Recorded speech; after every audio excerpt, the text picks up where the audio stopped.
Hey everyone, we are here at the end of the conclusion of my NALCS Boston coverage presented by Mobalytics. I'm joined right now by Doublelift because I couldn't interview him after the game because he was too busy celebrating, right, Doublelift? Yeah, exactly. What did you I do to like how this is the end of the conclusion, as the opposed to the beginning of the the conclusion. conclusion was rather long. Let's put it that way. Yeah, yeah. Yeah. It's a multi-step conclusion. Yeah. And here we are at the end of it. Let's talk a little bit about how you celebrated. What did you guys do? Well, after we won, we went to a press conference, and then uh, we went back to our hotel rooms, put down all our stuff, and then pretty much immediately, and we ate a lot of good food. It was a good time. Did you We guys usually just do that. I did. Okay. It Okay. was a Wow. nice red wine. I don't really particularly like wine, but seemed visiting Bonnie, my girlfriend, and yeah, we have a few days off before we need to go back and group up for the boot camp, which will be in Korea. So I'm gonna spend about 3 days here in Washington. I think maybe 4 days actually. But then we're gonna go for the boot camp right after. Very good. Well, so let's talk about the games a little bit. So 4 games. Did you expect to go to four? Not really. I thought we would 3-0 after we won the first game. Now, I'm very fascinated by the fourth game, which maybe is one of the best comebacks and or greatest comebacks in North American LCS history and maybe within League of Legends history as a whole. Now, I think that a lot of people will look at that game and say that was a really good game. And I think there are a lot of people that are going to look at that game and say that was a really terrible game. And I'm very curious where you fall on the spectrum.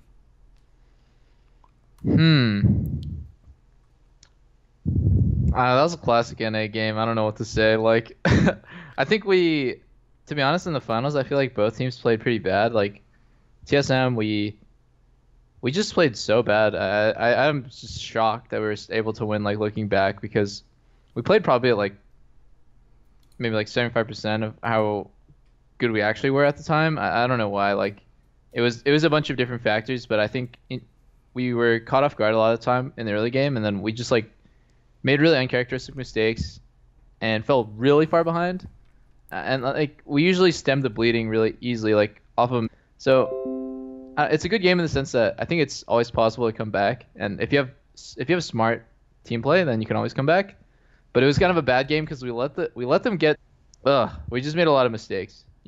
Giving up 7 kills in the first 20 minutes. It's pretty sad. It's a pretty bad time. Yeah.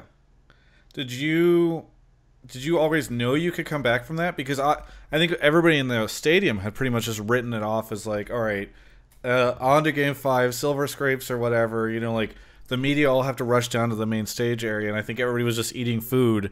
And then suddenly there was that play at the bot lane tower that started to get you guys back in the game. I mean, what was it like being on stage for that? Hmm. Well, first off, I hate Silver Scrapes. I think that song sucks. So I'm Okay. glad that didn't play. Okay. I really just I do not enjoy that song. But in the game, I didn't really think much. I was just like, oh, we're really far behind. I think we're all really level-headed when we're behind.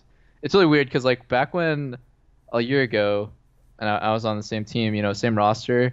I think we had a lot of problem coming back from behind because like it just seemed like we had no options and like we didn't know what to do, and it was really not very calm. It felt very frantic when we were behind. But in that game, I felt like everyone was really controlled. It was like, oh, well, that was a pretty big mistake. Like they were probably really far ahead now. We started talking about what we should do next. Like, oh, we need to wait until a certain item spike. We should wait for a good engage on like these certain targets like Lucian and Xayah. And then it just got to the point where we got our item spikes, but we had been bleeding like our base slowly. So we were 2 inhibs down. And we finally decided, okay, like now is a good time for us to look for the engage because it's either now or we're just gonna straight lose.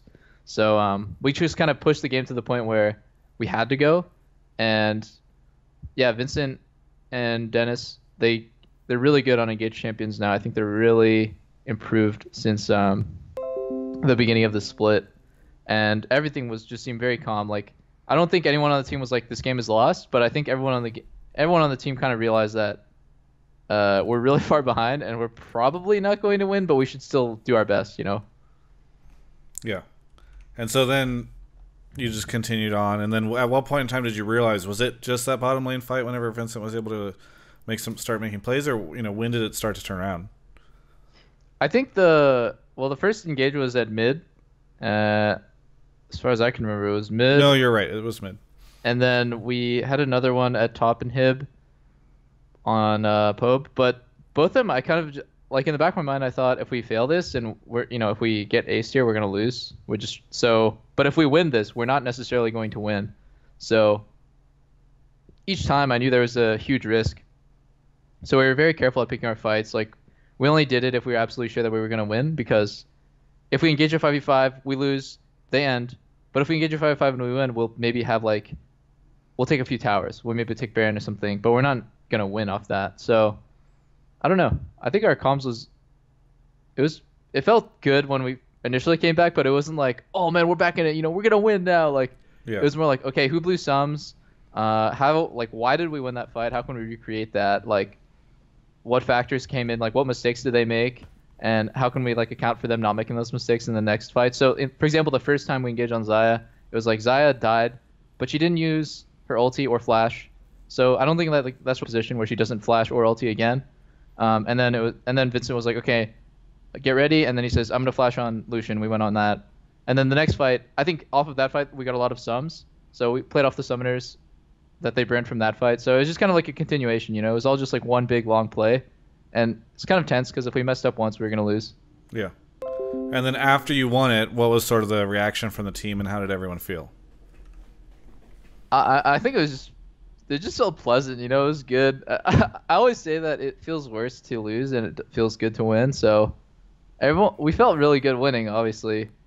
But I wasn't like jumping up and down in my seat. It was a comeback. Like I'm proud of my teammates. I'm kind of a little bit proud of myself, but also a little bit ashamed of like, how the fuck did we get 10k gold behind? Like that's not an acceptable way to play. Yeah. So a little bit of mixed feelings. Now you are off to Korea, and has that all been figured out? Are you guys good now? Do you have a spot to scrim at? And also, in the past, I think you've publicly said that you're kind of iffy on Korean boot camp. So how confident are you in this one? Yes, I have not. Recently, I've kind of like, or maybe not recently, in the last year, I kind of disavowed Korean boot camps. I didn't really believe in them. But we have everything set up, and I think a big part of it is just the day-to-day lifestyle of living in Korea sucks.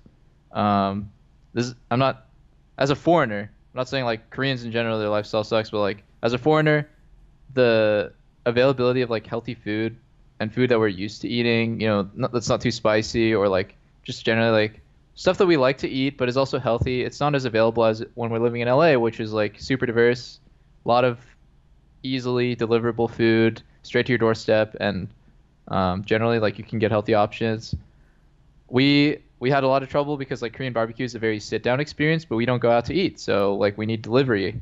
And yeah, living in a hotel is obviously less comfortable than living at home. It's just straight up going to be less comfortable and I don't know, homey. Yeah, you've now listed all these reasons why you would hate going on a Korean boot camp, but now you're going to go on a Korean boot camp. So, I mean, the benefits is they're still pretty like inarguable. That it's the ping for solo queue is really nice. The number of scrim partners that you get increases by a lot. And one thing is like if one NA team chooses to do a Korean boot camp, then you have to go because then there's only 2 NA teams left in North America. You can't just only scrim each other for 3 weeks. So it's like the diversity of scrim partners you get is a lot better. The solo queue is a lot better. And I guess like the general seriousness of it also kind of amps up a little bit because you know that you're on this journey with your team and everyone's sacrificing a lot and giving it everything. So you kind of need to amp it up a little bit in that time. So are you changing your mind on Korean boot camps now? I think it's good for the team if we can get the logistics figured out, which I know TSM takes really seriously. Like they're doing everything they can to make sure we get good food, good place to live and sleep and practice. Everything should be taken care of as usual. But this time, I guess with the addition of like, we're going to have a translator with us. So that'll be really nice. Just having somebody who can talk to people over the phone when it comes to like ordering food or just day-to-day things that we need. That'll be a lot more convenient for us. Yeah. Very good. Are you clicking around on the internet right now? Because I'm seeing the monitor change the lighting of your face. I feel like you're looking at different web pages and clicking around. Yeah, I'm actually browsing Reddit right now. r/Team Solomid. Check it out. Okay. Best subreddit in the world. Great. Love it. Just kidding. I'm just kidding. So I was looking around, but I wasn't browsing anything. This is possibly the first time, or last time rather, that somebody will have a chance to talk to you or other people on Team Solomid before Worlds hits. So give me kind of a preview of what fans should expect from Team Solomid at Worlds. Dude, just don't expect last year where everyone was saying we were a top 4 team in the world. Like, I just hope we make it out of groups. I think that would be really nice. And I just hope we don't get shit on in groups and just, fuck, dude, that would just be so sad to have the same result as last year. Yeah. I don't know. I think they can. I think our fans should expect a lot out of us, but also with the caveat that like we're also up against world-class teams. We're up against teams that, I mean, some of them like have a very, very long history of success at Worlds, especially Korean teams, some Chinese teams like RNG, even I don't know, even European teams have a better track record at Worlds than us in NA at least. So I just I hope people don't get super overhyped and then get fucking disappointed when we don't win it all. I'm a little bit middling this time. Last time I was thinking like, hell yeah, we're the shit. We're top 4. We're gonna crush it. And then this time I'm just gonna take it step by step and just only think about what's next, and not just only think about what's next. You know, one of the questions I also wanted to ask you is that you're in a unique position. I am trying to think of another player in the world who has played for as long as you have, but this year you know, despite playing for so long, you know, there are several people that have. You got like the all team MVP or all-star team for NALCS, could basically consider the best AD carry in North America. What is it that's allowed you to hold this throne for so long? Because it is a pretty unique position. You know, I have no idea. I think I just really like playing League, and it's just really fun. So I just duo a lot with my support, and I just play as much as I can. And when it's scrims, I just try to have fun. While also like I don't only try to have fun. I'm not just like trolling. In scrims, I'm just having a good time. It allows me to play forever. I just enjoy the process of improvement, the process of like self-improvement, and I think like people. It kind of like builds on itself where after a few years of being considered the best, people expect me to be the best, and I don't want to let them down. So, yeah, I try to work harder than everyone else, and I think my experience helps me a lot.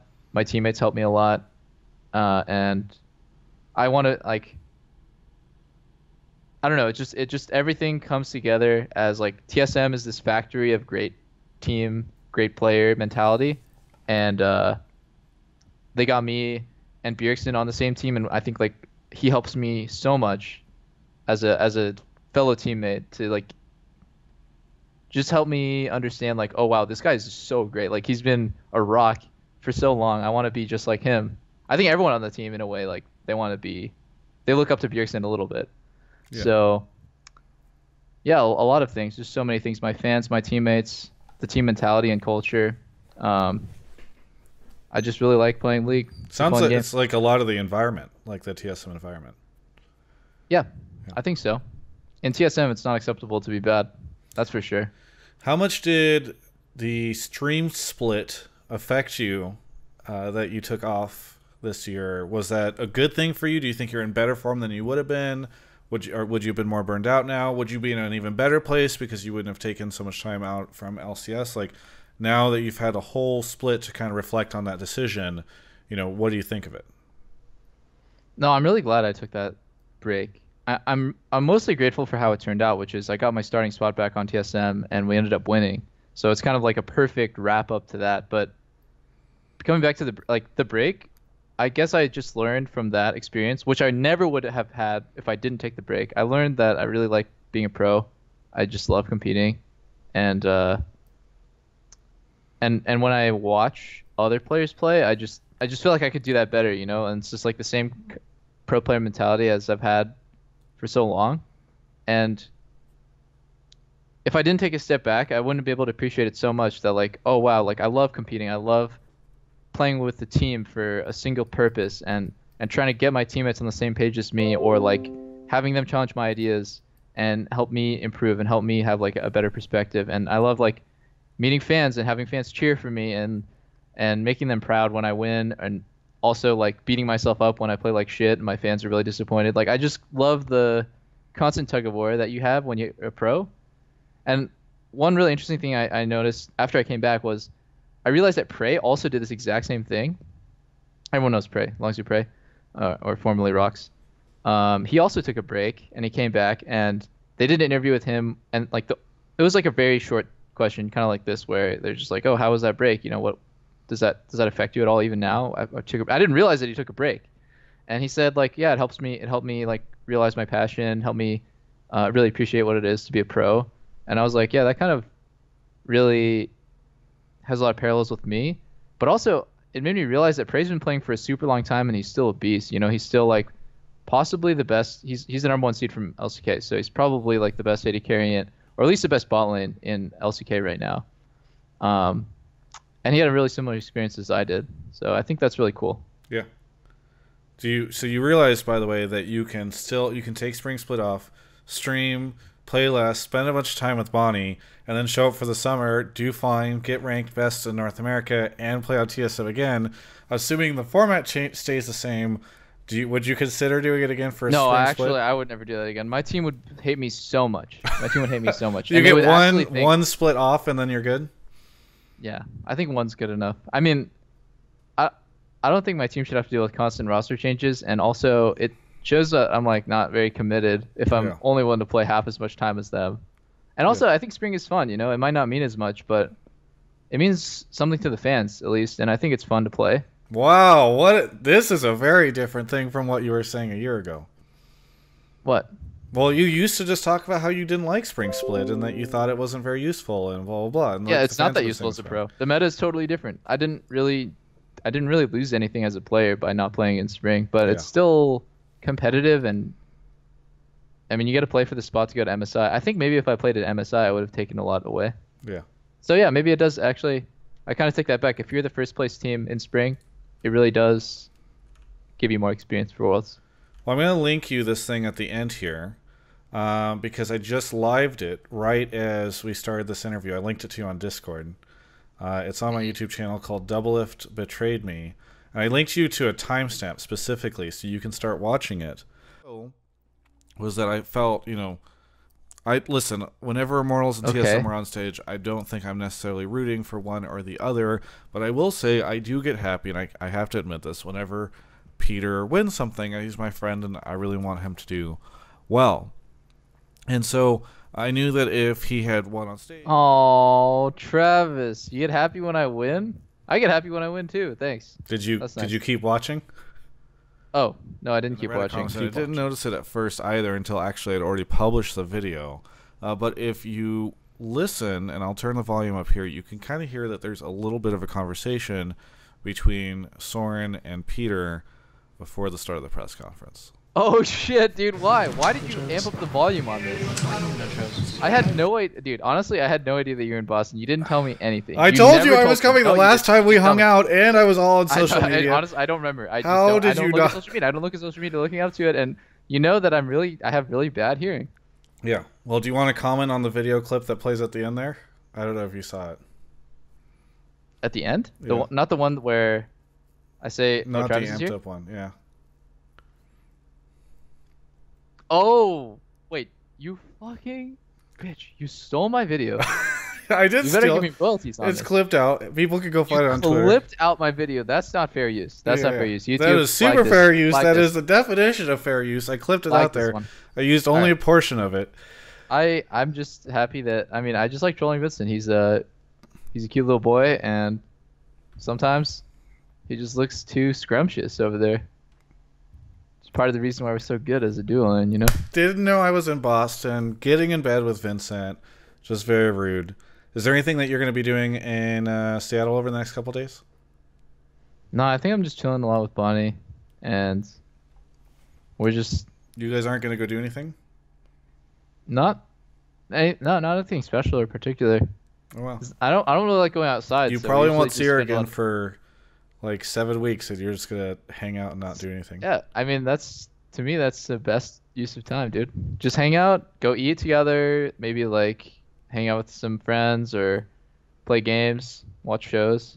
I Yeah. like that, dude. It's memorable to me. Is I there, don't any, like going outside. is there anything? Thank you guys. I love you guys. Um, I have a newfound appreciation for all my fans, for sure. And it was really fun to play in Boston. Hope to go there again. Thanks for cheering me on. And bye bye. Hopefully we don't fuck up at Worlds, especially me. And on that note, you can check out the rest of our coverage of all things LCS, all leading up to Worlds, right here on my YouTube channel. Well, I hope you enjoyed the interview. I want to give a special shout out, though, to Mobalytics for sponsoring my coverage of the event, both with the production costs and the travel. If you are interested in becoming a better League of Legends player, that's what they are all about, and you can help you out. Check out their link in the description.